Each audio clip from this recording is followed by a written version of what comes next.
Gaetz, the biggest firebrand inside of the House of Representatives.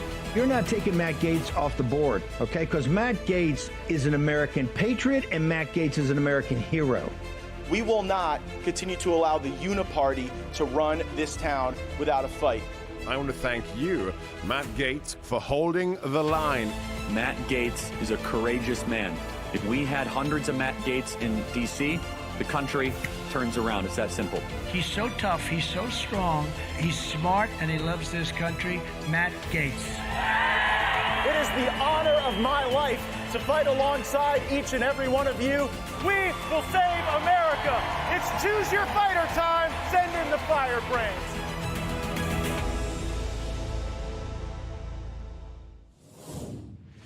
Welcome back to Firebrand. I know it's been a minute, and a lot has been going on here in Capitol Hill and really throughout the world. We're going to talk about some of that. But if you've tuned in for the latest on the Trump trials, the lawfare, Attorney General Merrick Garland, you will be disappointed today because our focus is going to be exclusively external, global, things going on in the rest of the world as America struggles through this period of decline, presided over by President Joe Biden. So if you're interested in the questions we asked the Attorney General, strongly encourage you to check out our X timeline. That's got our takes on those matters. But we will focus today on a nation that is in the Western Hemisphere, in Latin America, in our sphere of influence, that is experiencing one of the most miraculous turnarounds we've witnessed for any country in my lifetime, for sure.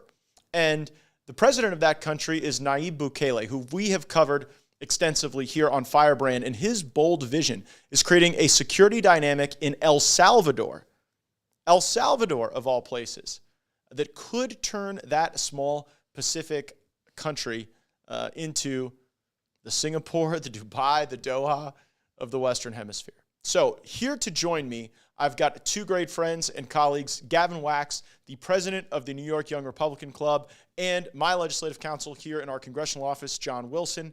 John and Gavin were both with me in El Salvador to experience the swearing in, the inauguration of President Bukele for his second term, his second mandate. And this is a time where he was addressing security issues, moving on to the next phase of that country, and got a lot of thoughts on it. But I want to first start with you, Gavin, because you have traveled the world to places like Hungary, to places throughout Europe, where populism is trying to take hold, and in some cases taking hold. And here in El Salvador, we seem to see a lot of those common sense populist policies, increasing quality of life for people. So give us your take on the Bukele inauguration and really where you think it sits within this broader move to embrace populism globally.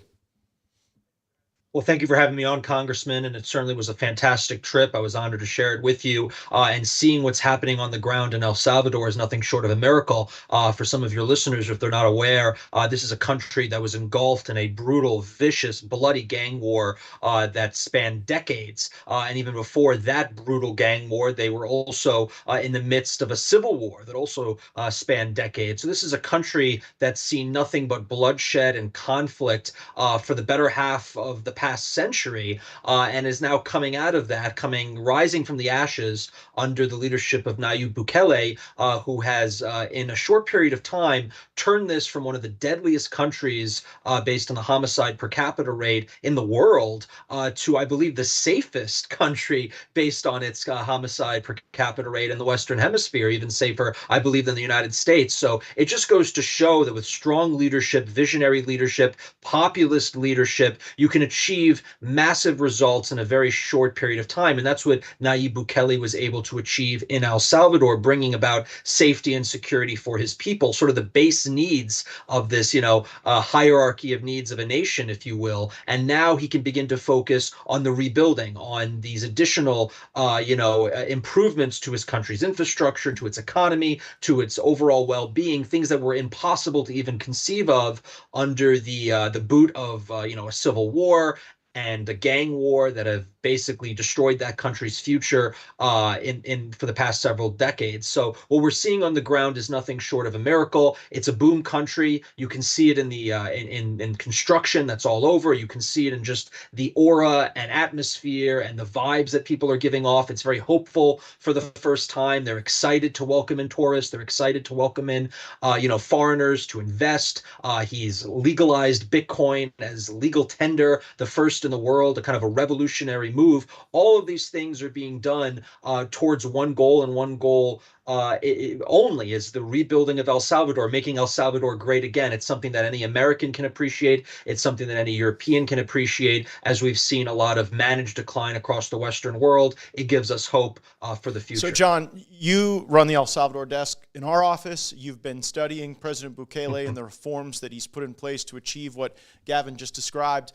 If you were talking to somebody who only thought about El Salvador in terms of like the invading migrant force in our country, and only thought about El Salvador as like a bastion for MS-13 to wreak havoc on the United States and other countries in Central and South America, like how would you describe to someone like that what the Bukele doctrine is, what he encountered when he got there, and how he brought us to this moment that Gavin illuminated? Well, President Bukele, first and foremost, mentioned this in his inaugural speech. He said, first, you have a diseased body, you have to remove the cancer before you heal the rest of it.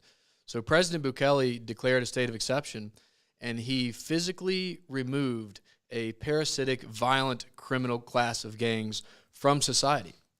And society began to flourish. And by physical removal, all I mean really is that he took these people and put them in prison. He wasn't tossing them off helicopters. This was very humane, in fact. And because he did this, it blows the left's ideas of restorative justice right out of the water, and the idea that poverty builds a culture of crime. El Salvador is still a developing nation by our standards, but as you can attest, we went all over the country, from the rural areas to the inner cities, and we did not feel in danger at all. These were good people that are now able to thrive, build, and create and live their lives without worrying about being murdered or worse by these criminal gangs. And because of that, he's inspired his country with a very service mentality, a very law-abiding mentality. The roads were paved not only from the airport to the wealthy parts of town, but they were paved all the way out to the ocean and up into the mountains, better than the roads we deal with here in Virginia. It's completely inspiring. It reminds me of one story that he told us about a school in a rural area. It was an elementary school, and he said that every Halloween, these kids would try to dress up as gangsters back in the old days, and the teachers would have to try and stop them, and sometimes they were successful, sometimes they weren't. He said this past Halloween, these kids dressed up like firemen, policemen, soldiers, and even one kid who wore a business suit. Maybe he wanted to be president, who knows. That type of inspiration is what Bukele has changed in El Salvador. He's given his people something to be proud of and some leaders to look up to. And you would think that with that type of success, there would be universal acclaim and celebration, and undeniably in these images you're seeing from the inauguration, there were 84 international delegations in El Salvador, something completely unheard of. But it's not. He's not without his critics. And I want to go, Neil Patel, one of the founders of the Daily Caller, put out some great commentary. I want to put it on the screen and then have Gavin Wax from New York Young Republican Club react. Here's what Patel says. After just returning from Bukele's inaugural in El Salvador, it's glaring just how truly dishonest the American coverage is. Here is the essential true story of what happened in El Salvador. You will not find it in a single American corporate media outlet. It's a huge reason why they are failing. The U.S. helped screw up El Salvador and all of Central America by ousting dozens of governments when it suited our interests. As a result of those and other forces, El Salvador was left in ruins and racked by a 12-year civil war between communists and the government, followed by more than a decade of dominance by rival gangs originally from the U.S., with roots in Satanism. These gangs terrorized the small nation for more than a decade. They used torture and disbursement and even human sacrifice as a matter of course. They brought El Salvador to the world's highest per capita murder rate. They took huge extortion payments from virtually every business, crippling the economy. All this is our business because it resulted in a huge exodus of migrants to the United States. Under new President Nayib Bukele, virtually every gang member has been put behind bars in a brand new prison he built in only 7 months. He has the highest adult prison rate in the capital world, in the per capita in the world right now. The murder rate went from a peak of 103 per 100,000 down to 2.4 per 100,000. This means El Salvador went from having the highest murder rate in the world to a lower murder rate than the United States. Once the gangs were all locked up, the economy started to come back to life. The streets are now vibrant and safe. Most importantly for us, illegal immigration to the U.S. virtually stopped. And in fact, many law-abiding Salvadorians who fled to America are now returning home. The MS-13 Salvadorian gang members still prefer the U.S. They torture our citizens rather than return to face actual justice back home. Salvadorians rewarded Bukele for saving their country, with polls showing to be one of the world's most popular leaders, with approval in the high 80s. He won re-election with similar numbers and now has virtually all of the legislature as well. His inaugural address celebrated the victory and continued to focus on rebuilding the economy that the multi-decade crime problem has impacted. This is the only solution offered to date that could actually help fix the immigration system to the U.S. Other countries are flying in to learn what he did and replicate it. So, Gavin, in the face of that, what is the criticism from the left of Bukele as you understand it, and how is that working out in the information space as a lot of countries are oscillating between productive populism and destructive socialism? Well, it's the usual array of attacks against any effective leader globally who goes against, the State Department's interests. What we're seeing is him under fire for supposed human rights violations. They're calling him a dictator. All the usual, smears that they've used over the past, several decades, but they're no longer effective. For one, calling him a dictator, he has mass popular support, evidence not just by polling, but by recent election results, which Neil was alluding to in his tweets, where he secured, I believe, over 85% of the vote. He has practically every seat in the legislature under his party, Nuevas Ideas, except for 4. So there's 4 members of the opposition. And if you look at the human rights abuses, this is a typical line of attack where they elevate the criminal ahead of the victim. So you have tons of victims of these criminal gangs. Now they're being locked up. Now they're being jailed in a new modern facility, housing close to, I think, 70,000 of these gang members. Crime has been virtually eradicated. And instead of talking about the successes of these policies, which was all under the auspices of the Territorial Control Plan. It was a 7-phase plan. They're in phase 6 of it. We don't know what phase 7 is actually. Nayib Bukele has not told the world what phase 7 is yet, but we are in phase 6. Despite all of these massive improvements to the lives of the law-abiding citizens of El Salvador, the international, collective liberal elite West and all their associated NGOs and government actors, etc., have nothing but, criticism for Nayib Bukele, because he threatens all of their narratives. He threatens all of the propaganda that they've been pushing, that you can't have a strong man, you can't have any strong leadership, you can't have a country that's putting their national interest first, you can't actually solve crime in an effective way. All of these are just the things we have to accept as part of living in modern society, yada, yada, yada, yada. It's all the sort of, weaponized nihilism that they push out on the airwaves here in the United States. But he is showing firsthand that we don't have to live like this, that we don't have to accept crime as just a way of life. We don't have to accept our country being taken over by corrupt interests. And a big part of his success was not just taking on the gangs, but was taking on the corrupt political class that ruled El Salvador for decades, and in many cases was propped up by the United States and other foreign interests. There's a lot of parallels there to what we're seeing in the United States and the broader Western world. So with strong visionary leadership and a national unity, a national consensus to solve these problems, anything is possible. So if you could take the deadliest country on the face of the earth and make it the safest in a matter of years, months, there's no excuse for why we can't solve, a litany of our problems. And we are hearing some of that criticism. Chris McVeigh on Facebook says that our podcast here is amounting to MAGA worshiping authoritarianism. No, Chris, we just like the order and safety. Is it a bad thing to want people to be able to start a business without being extorted? And the critique of Bukele that he's some sort of authoritarian belies some of the direct discussions we had with him. So I want to let you guys into the room. Sasha, I think we've got a clip where President Bukele within it is talking about his vision for innovation and how partnership can lead to free market systems that would be the best resilience against authoritarianism. Play that clip. Yeah, it's such an honor to meet you. This is my wife, Ginger. Hi. Wonderful to meet you. Yeah. I know who you are, of course. Well, we're big fans. Me too. Yeah. And we have a lot of common friends. We do indeed. Yes, we do indeed. So all the inventions, AI, for example, isn't it? Everybody's copy because AI will become a commodity. It's not like everybody will have AI in their phones, in their watches, so AI will become a commodity. It's not like, but right now it's still an invention, and it's still in the U.S. basically. Or what about Bitcoin, for example? I mean, I'm not trying to preach anything, but I mean, all the innovations are still in the U.S. But once you start going Europe, like, okay, we're going to ban this and ban that and ban this and ban that, innovation is going to move. If you lose the innovation advantage that you have right now, you lose the war. Yes. So the United States has a lot going on for you.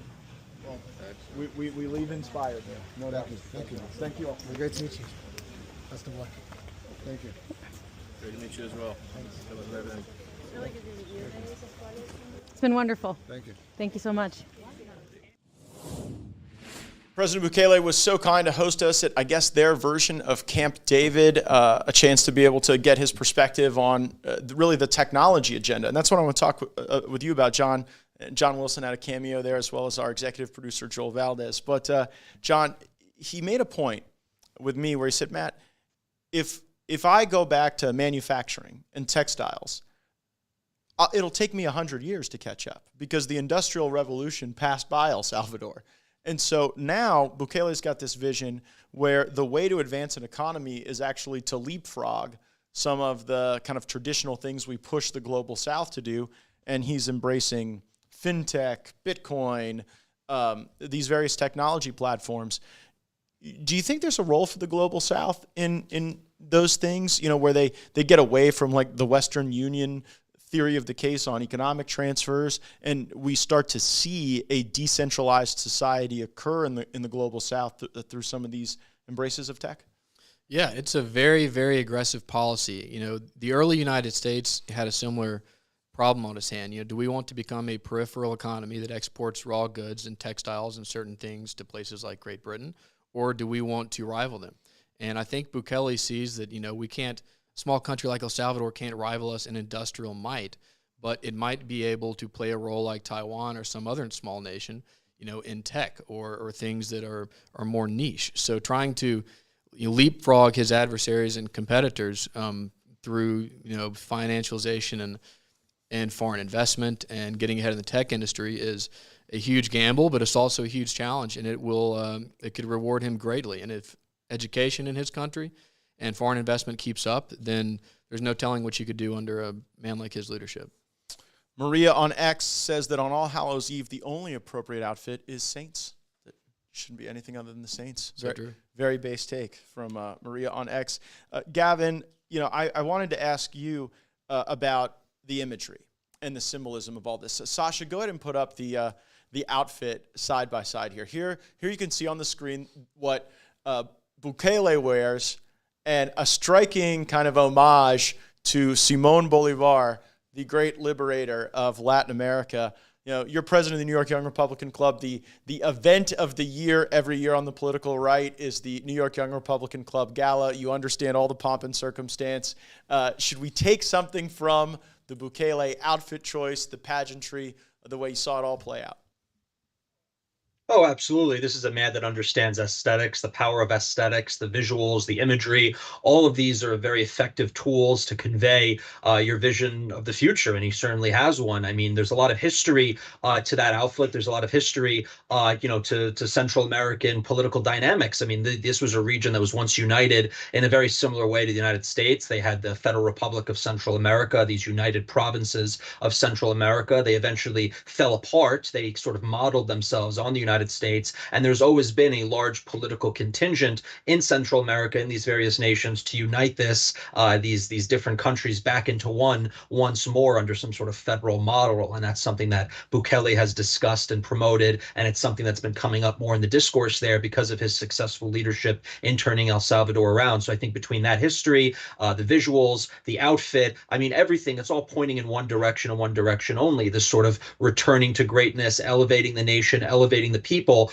And again, we saw this at the inauguration, this big, beautiful palace, I think constructed in the early 1900s, the artillery firing, the flyovers, the beautiful, decor and the uniforms, everything is showing that this is a country on the upswing. And you can always look to these sort of outward signs to show the health of a country. And you look at our country and what we're producing and the symbols and the rhetoric and the visuals that the Biden administration is putting out, and it's one of decline, and it's one of a nation moving rapidly towards sort of tyranny. On the other hand, you have Bukele with this optimistic imagery, these optimistic discussion about fixing the country and moving forward, and now being able to focus on things like the economy and infrastructure and building. And they are building right in that plaza that we were in. They built a beautiful new library that I had the pleasure of visiting. It's a modern facility, and it just goes to show where his administration's priorities are. And every administration or regime, however you want to describe it, has their priorities. And what are his? Well, one of the first things he did was build a beautiful, large library dedicated to improving literacy, dedicated to improving the education and well-being of the youth of El Salvador. So they're not being drawn into gangs, they're being drawn into learning and studying. And I visited this library, and it was filled with young families and young people reading books, studying, and enjoying the facilities that several years ago would have been completely unavailable to them. Everything from the books to the computers to the air conditioning. I sure as hell needed it, and everything else about that facility. So these are the types of things that he's focusing on: uplifting his people, uplifting his country, and building new and building better. The concern that he has, as we're experiencing this 18% increase, and just the way construction is impacting the GDP, it's at 18% right now. But the concern is that our State Department does not go into these interactions with what I think you and I would want: a reinvigorated Monroe Doctrine. I get criticized all the time for being an isolationist because I don't want to go fight every single war in the Middle East, and I don't believe we can turn every cave in Central Asia into the next Jeffersonian democracy. But when it comes to our neighborhood and a reinvigorated Monroe Doctrine, you have to have shining examples outside the United States that other countries could see their own future looking like. And John, you see all the time here on Capitol Hill how much the staffs, how much the members, the committees are focused on Indo-PACOM and focused on CENTCOM and even to an extent focused on AFRICOM. But right here in SouthCom, oftentimes there is neglect. And how do you think policymakers ought to be thinking about using the progress here in El Salvador to reinvigorate a regional Monroe Doctrine? Well, what's going on right now with our federal government and our State Department and USAID and these globalist NGOs is just absolute criminal malpractice. You have a budding country like El Salvador that we could be incredible allies with. And instead of reaching out to them and working with them, we're treating them, standoffishly, criticizing how Bukele goes about the day-to-day governance that is very much up to him, in my opinion. And, an America First foreign policy isn't isolation. An America First foreign policy is interest-based rather than value-based. So right now, the Russians will come to your country and they will say, we'll give you security. The Chinese will come to your country and they'll say, we'll give you money. And then the United States will come to your country and say, we're going to give you drag queen story time in your public library unless you work with us. And that's not attractive. So people like President Bukele say, yeah, I don't know if I want to work with these guys. We need to go to them and offer them economic security. We need to have security assistance. This could be a great ally in the war on cartels. Now that the MS-13 style satanic gangs have moved out of country, there is a vacuum potentially that needs to be filled by President Bukele, and he's working hard to do it. But the last thing you want is Sinaloa cartels and other cartels in Mexico filling the void down there. And if we can stop them there, we don't have to worry about as much of the drugs, the violence getting exported to the United States. Take just a moment and educate people about really how MS-13 was not an El Salvadorian gang that invaded the United States so much it was as a feature of the U.S.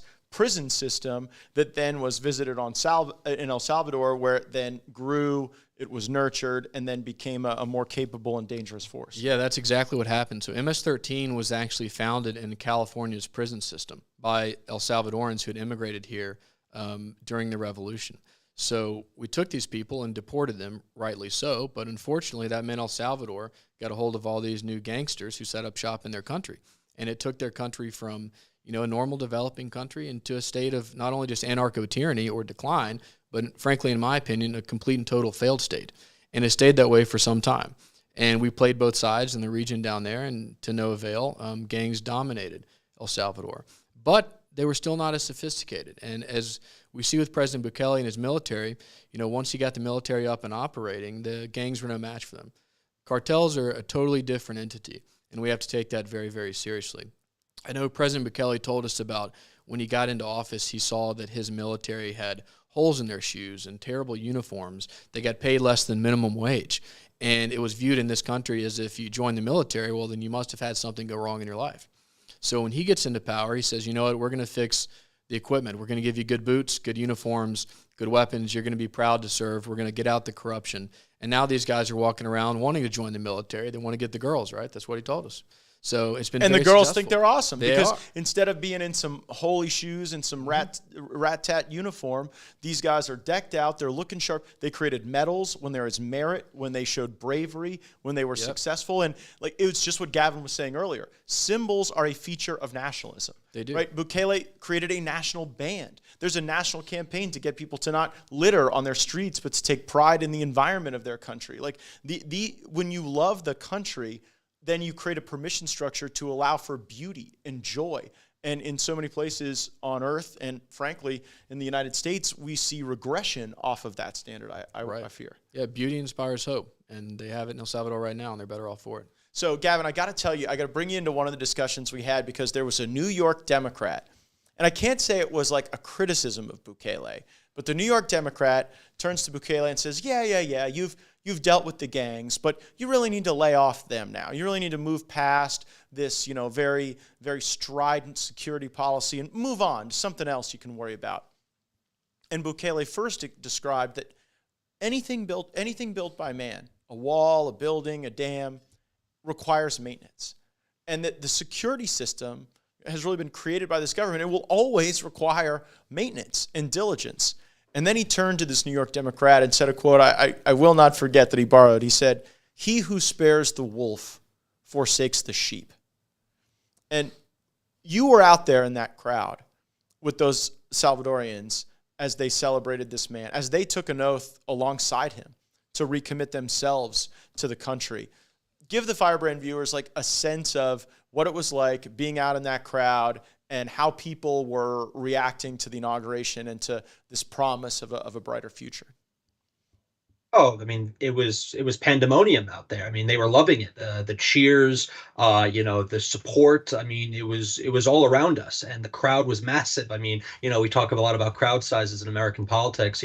This is not a large country. This is not exactly a large city, but the crowd was as far as the eye could see. People were coming out from all over. I mean, again, this is a man who has achieved national unity. This is a man who's brought about a national consensus, who's been able to unite all these different factions, left and right, under this sort of pragmatic, almost big tent populist style movement that's really just about results and is about delivering results for the Salvadoran people. And I believe I know the gentleman you're referring to, this New York Democrat, and it's very funny that he would say something like that. You could say the same thing about how we dealt with crime here in New York City under Mayor Rudy Giuliani and later Bloomberg. And again, it didn't take much for that to all those gains that we made in terms of public safety and turning the city around from its low point in the 70s and 80s. It didn't take more than one term of Mayor de Blasio to turn that entire situation back on its head. So the same thing can easily happen in El Salvador. Civilization is very fragile at the end of the day, and the situation that John was describing of it being a failed state, it could return to that status of being a failed state very quickly. You just have to simply replace this strong visionary leadership with weak and corrupt leadership like it once had. So all of this is is a very thin line between barbarism and civilization. And I think Bukele fully understands that and understands that this needs to be maintained, that this needs to be built up, not just over, an election cycle like most Republicans think, but over generations, which is how the institutional left thinks. They think in terms of generations. So again, now he's able to focus on rebuilding the country, to fixing the roots, to fixing a lot of these other issues that have been neglected for decades. And again, the hope is in the air. The people appreciate it. They love him. They're rewarding him with electoral mandates that you fail to see in most countries across the world. Winning by the percentages he won by really shows that he had a tangible, immediate, and visceral impact for the better on the lives of the vast majority of Salvadoran people. And listen, there are many people in the West, in these globalist elites, that don't like that this is happening, again, because it's showing that it can be replicated in other countries. There were dignitaries there from across Latin America, other countries that are facing similar issues, including in places like Ecuador, for example, who are now adopting this sort of Bukeleism to fix the issues, similar issues involving gangs and cartels in their own countries. The more these countries begin to stabilize and fix their problems at home, the less migration the United States is going to see, the less drugs and other, criminal enterprises we are going to see crossing our border. And of course, if you have an agenda to flood the border, not just with people, but also with illicit substances, and if you have an agenda to degrade the foundation of our society, then of course you want to see instability across Latin America, because it's all going to pour northward, which is what's been happening for the last several years. My wife Ginger has a Salvadorian friend who showed her dad the videos and the images that we had taken there of that very joy and that sense of a brighter future. And I was told that he started crying because he looked at that and said, that's what I was fighting for in the Civil War. I was fighting for the chance that people could get past what had constrained better lives, investment, better futures, and certainly to see that explosion of emotion is no surprise, knowing what the people there have been through. But John, final question I want to ask both of you: what would be your message to the Salvadorans who are in the United States right now and who are observing this transformation from afar? I'd say go home. I mean, it's time. You've come here for economic reasons. You still love your people. You still love your country. And now your country is amazing. It's beautiful. It's inspiring. It's changed. And they desperately need you. They need the labor force. They need the intellectual capital that you all have grown inside our country. And now there has been no better time in your nation's history, in your history in our country, than right now to voluntarily go back to El Salvador and join your compatriots in building a better society. Gavin, what's your message to the Salvadorian community after this experience?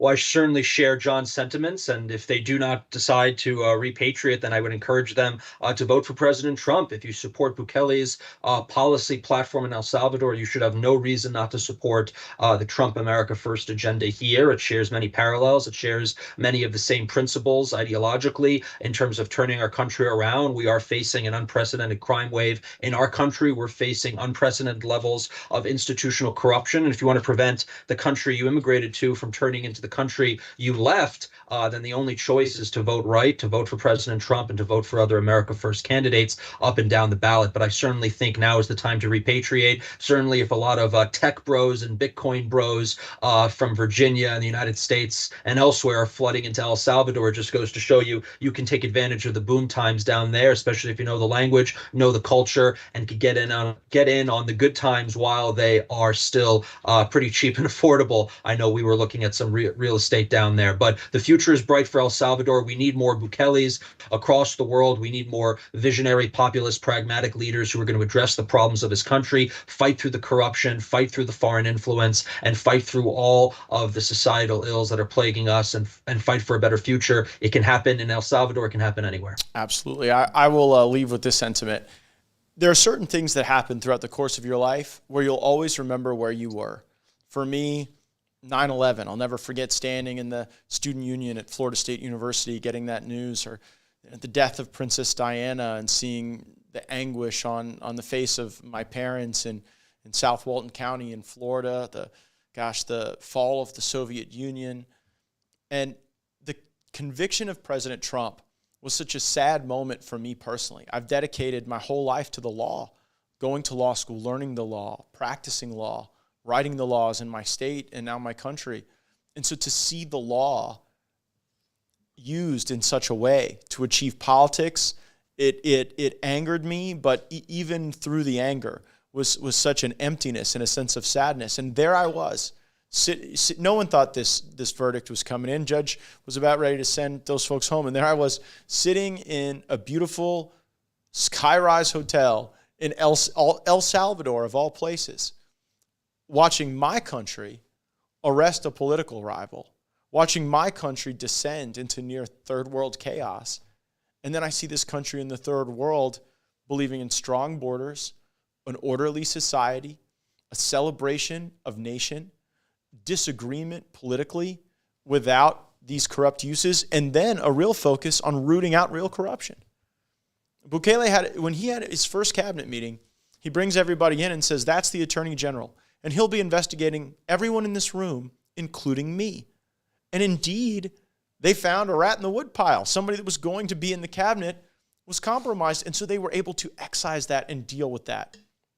And I think we need that level of focus on honest, fair government in the United States. And guess what? If it can happen in El Salvador, if turnaround can happen in El Salvador, it certainly can happen for the greatest country that has ever existed in all of humankind. A special thanks to John Wilson and Gavin Wax for going with me to El Salvador, spending time there. I think Gavin probably had the best Spanish of the group, but there were times we had to team up to get all the verbs conjugated correctly. But thank you, everyone, for watching. We'll have other important updates regarding the work in Congress, some of the spending bills we're dealing with, and the way we need to use the power of the purse and the power of subpoena to right our nation again. Thanks for joining. Make sure to give us a 5-star rating on a listening platform and subscribe so that you're always up to date as to the next Firebrand. Roll the credits.